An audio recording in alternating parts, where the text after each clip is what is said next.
Hi everyone, Catherine here from Inky Finger Cat, back with another Scrappin Saturday video, and for the third week running it's using scraps. Same bag of scraps. I'm running towards the end now. I don't think I'll get another scrapbook page out of them as the main thing. I think, they're probably just going to go into the coloured paper now. So when I say that, sorry, for those that don't know, I have like what are they called, like a concertina file that's like sorted into colour kind of themes, and I just shove reasonable sized scraps of pan paper into those that then I'll just grab at some point if I want to make a card or a scrapbook page that's out of scraps, or I would just think, oh, I need more pink, or I need a bit more blue, or how about I make an entirely blue page. At some point probably need to do a bit of a series on using up the scraps that are in that folder, because it's getting a bit full, not gonna lie. Not as bad as the lovely Sarah Davies had got to hers. She puts hers all into one box, and she's got a lovely series over on her YouTube channel, so I'll link it in the description box below. And she's got a lovely series about using up the scraps in her scrap box. Anyway, sorry, lots of waffling then, just to tell you about my scrapbox. I'm so funny, aren't I? Oh dear. Right, I'm also a little bit puddled because today it is very warm and my brain is not working properly anymore. What have I done? I have pulled all of those scraps, and I wanted that wordy piece to be the main thing that went across the page. And I pulled in loads of scraps and created a cluster of all the things that I thought would colour-wise would go together. So you'll see there's some dark coloured ones still left over there on the left-hand side, and those are the ones that I think, no, they're not going to work. I've chosen a sort of a nice yellow. It is a pastel, but it's quite a bright pastel, if that makes sense. Yellow cardstock. It's from my Kingston Crafts, from the pastel cardstock, which should be appearing hopefully on Hobby Maker in the UK really soon. Might even be able to get it already from Kingston Crafts Direct, or from HSN, I'm not quite sure. But in the UK it's coming to Hobby Maker soon.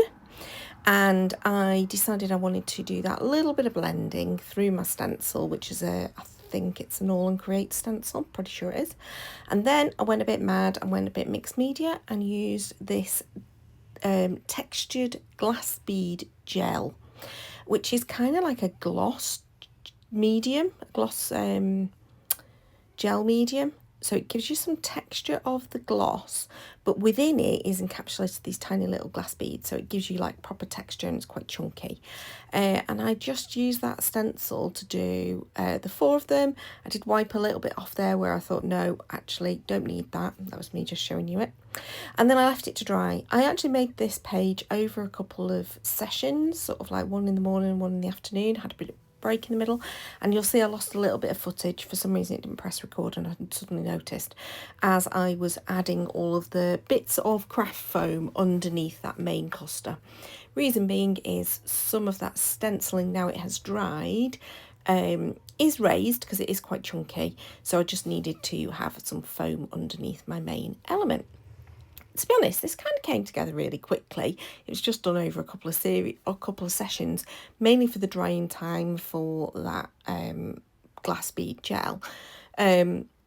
So yeah, it was the only reason really why I had to wait. But you can see there, I keep having to switch it off and switch it back on. I was very distracted when I was making this. It was a couple of days ago, so I'm sort of like going, oh yeah, how did I make it? What did I do?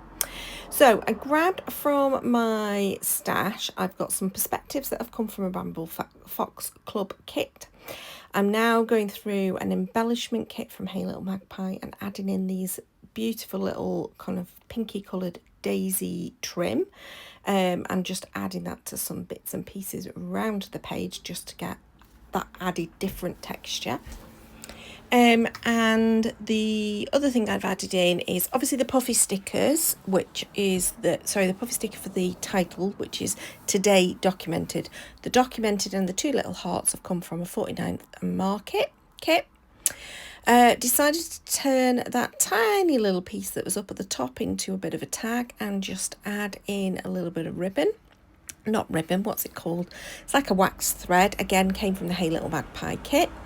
And then just in lifting that photograph to pop it in, I just slightly pulled it up a bit. So I've just used a foam adhesive, sticky foam adhesive underneath that corner, just to secure it a little bit better. I added in one more of these word strips from that pattern paper, and then added in my journaling.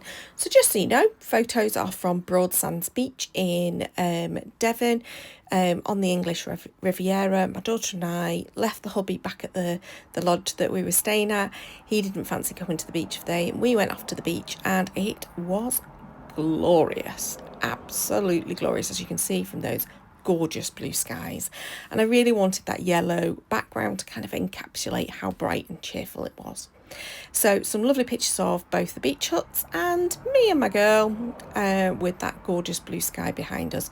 We did get a bit sunburnt, so we weren't brilliant that day. It was just a little bit too hot for us. I hope you've enjoyed this. As I say, probably my last scraps video for a little while, but you never know. There might be another one coming. Please do subscribe to see future videos. And until then, thank you for watching, and bye-bye.